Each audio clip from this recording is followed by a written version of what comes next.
கூட்டத்தில் என்னென்ன முடிவுகள் எடுக்கப்பட்டது, இது குறித்து ஆலோசிக்கப்பட்டது? இன்று காங்கிரஸ் கட்சியினுடைய வெற்றிக்கு உழைத்த அனைத்து தலைவர்களுக்கும் நன்றி சொல்லப்பட்டது. காங்கிரஸ் கட்சி இந்தியா கூட்டணி தலைவர்களுக்கு நன்றி சொல்லப்பட்டது. இந்தியா கூட்டணி மிகப்பெரிய வெற்றியை பெற்றிருக்கிறது. இந்த வெற்றியின் மிகப்பெரிய பங்களித்த திரு ராகுல் காந்தி அவர்கள் எதிர்க்கட்சி தலைவர் பொறுப்பேற்க வேண்டும் என்று கோரிக்கை வைக்கப்பட்டது. இன்று மாலை நடக்கின்ற நாடாளுமன்ற குழு கூட்டத்திலே அதற்கான முடிவு எடுக்கப்படும். அதுக்கான அவர் ஒருவேளை ஏற்கவில்லை அப்படின்னா வேற யாரேனும் அதை நியமிப்பதற்கான வாய்ப்புகள் இருப்பா? மனிஷ் திவாரி அவரை தவிர வேறு யாருடைய பெயரும் காரிய கமிட்டியில் பேசப்படவில்லை. காரிய கமிட்டியிலே ஒரு மனதாக திரு சித்தராமையா அவர்களும் திரு ரேவந்த் ரெட்டி அவர்களும் முன்மொழிந்திருக்கிறார்கள் இவர்களுடைய பெயர்களை.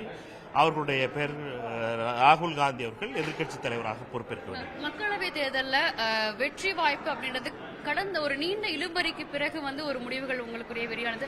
அதை பத்தி நீங்க என்ன பாக்குறீங்க? விஜய் பிரபாகரனுடைய அந்த ஒரு வெற்றி, அவர் 2ஆம் இடம் அவர் பெற்றிருக்கிறாரு, அது குறித்து உங்களுடைய கருத்து என்ன? இந்தியாவினுடைய ஜனநாயக முறையிலே வெற்றி என்பது ஒரு ஓட்டில் வெற்றி பெற்றாலும் வெற்றி பெற்றவருக்கு தான் உறுப்பினருக்கான அட்டை கொடுக்கப்படும். இப்பொழுது எனக்கு அட்டை கொடுத்திருக்கிறார்கள். தோற்றவர்களுக்கு எந்த அட்டையும் கொடுக்கப்படவில்லை.